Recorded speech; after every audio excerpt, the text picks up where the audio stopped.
Yo, what's cracking guys? Jared Vicious here. So yesterday I was able to update my EVO 4G to Android 2.2 Froyo, and I want to give you guys a little walkthrough of the update and what I think of 2.2.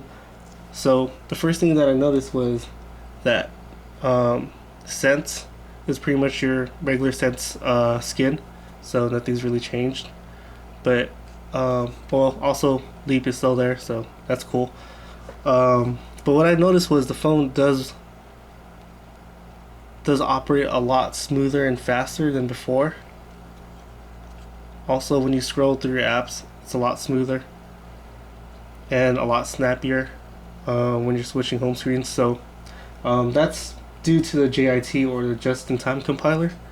And we could check out the performance of the phone with the Limpack benchmark test. I did a speed test video on this device, so you can refer to that to check out more information. But normally I was getting 6 and some change when I was doing the benchmark test, but now I'm getting the high 30s, so 37.078, 37.855, so big improvement right there. Next, let's check out the applications manager. Let's see. Oops.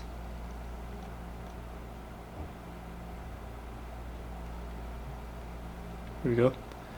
And manage applications. So these are basically all the apps that I have like downloaded from the marketplace.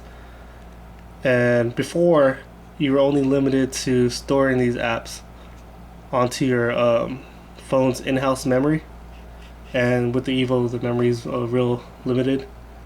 But with Froyo 2.2 you now have the option to move your apps to your SD card. So this is a really big feature right here. Next, we're going to check out the wireless and networks.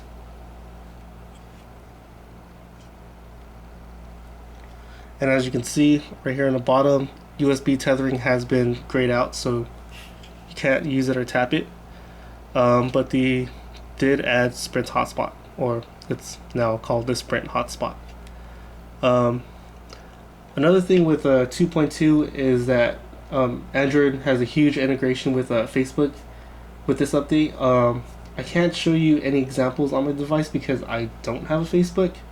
And I know I'm a little old school, and I actually like talking to my friends and hanging out with them instead of virtually communicating with them. So anyways, your device's calendar updates with the Facebook birthdays, and now you don't have excuse to forget your virtual friend's birthday or the events that they're doing. But I'm just playing right there, so don't take it too personal. Also, your photo gallery has an addition of Facebook comments, and you could add people you don't know from Facebook onto your friend stream. So I don't know if you guys want to do that. It's your choice. Next, let's check out the camera application.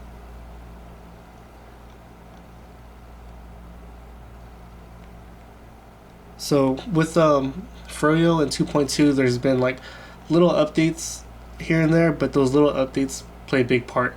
So with the camera app, before you couldn't, as you rotated your camera, these icons would just stay static. The cool thing about 2.2 is if you rotate your camera, you notice how the icons flipped, which is cool because you could, I don't know, just more convenient. See?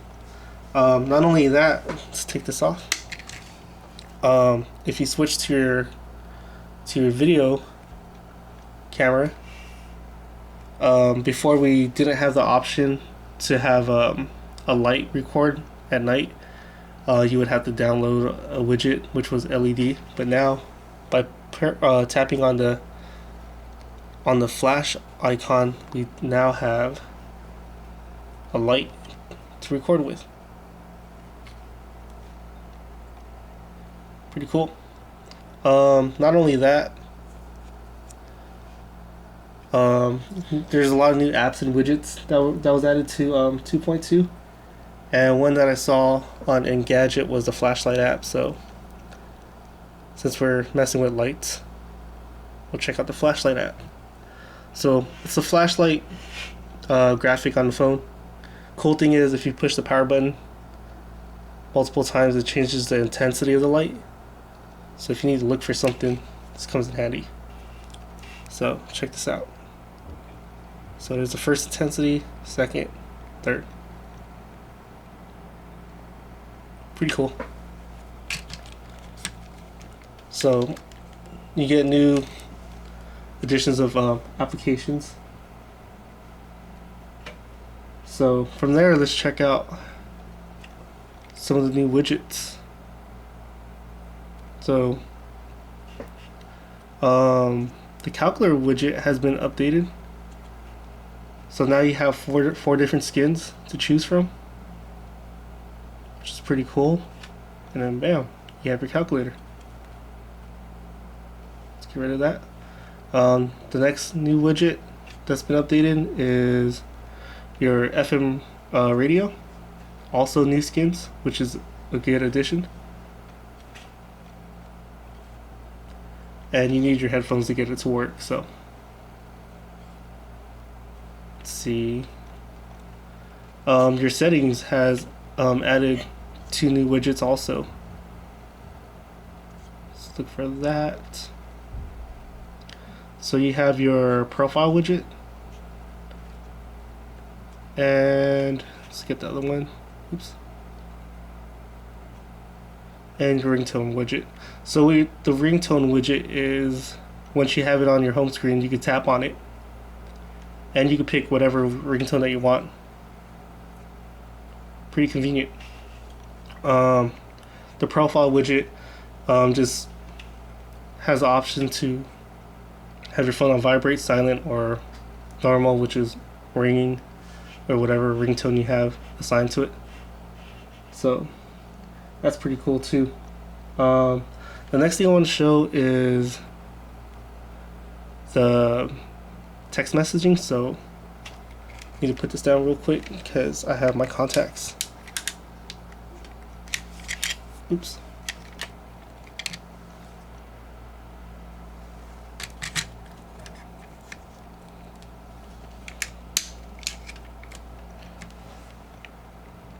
So sending text messages has been updated. As you can see, there are 2 icons here on the bottom right here. The first one is a comic bubble icon. That's pretty much just to send your text message out. But the second one underneath it is a paperclip icon. And with the paperclip icon, it's pretty much you can attach a photo or video, music. You could attach contacts, a calendar update, or a slideshow. So that's pretty cool. Also, the text box is a lot bigger, so you could kind of see what you're texting. So I thought that was pretty cool.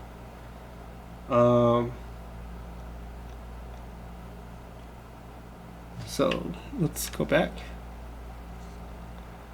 Also, what's been added to Froyo, and I know you guys are familiar with this, is the search. So if you tap on the Google search, you'll get your 3 search icons right there, which is your general search, the internet, and Android market. So that's pretty cool. And let's check out another thing within the settings and applications.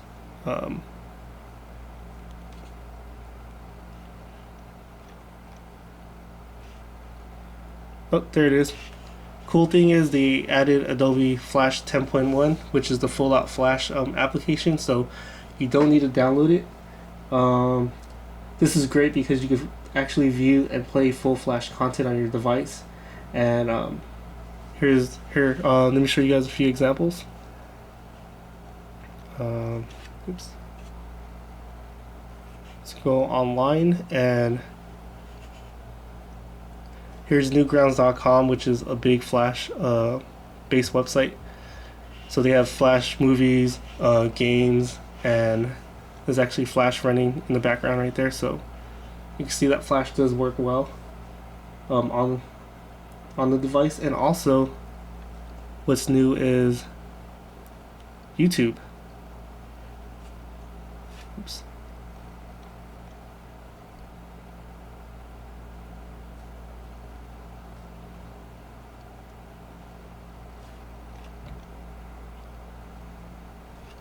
There it is. So mobile YouTube runs a lot better than what it did before. And the cool thing is, well, before I noticed when I had 2.1, yo, what's cracking? When I had 2.1, I couldn't rotate the video at all. It would have to be in landscape mode. But with Froyo, I could put in landscape or portrait, and also the controls are a lot simpler and the presentation looks a lot better. So I think that's really cool about 2.2. So it's pretty much it. Also, one more thing that I noticed that they added too was under settings and security.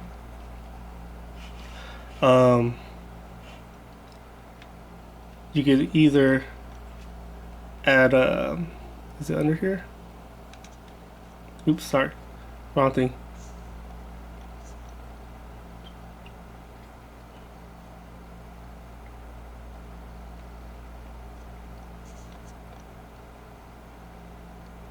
Wait, I think it is under security. But you can set a password and PIN to lock your device instead of just a little path that you do to unlock it. So these are pretty much the updates and improvements on Froyo 2.2, and I think it's a big step in Android, and I'm glad that it's finally on a US device, which is the EVO 4G, and I'm lucky that I'm on Sprint and I have this phone. So pretty cool. So thanks for watching and enjoy. Again, keep them comments coming, keep the messages going, and I'll get back to you ASAP. So till next time, peace.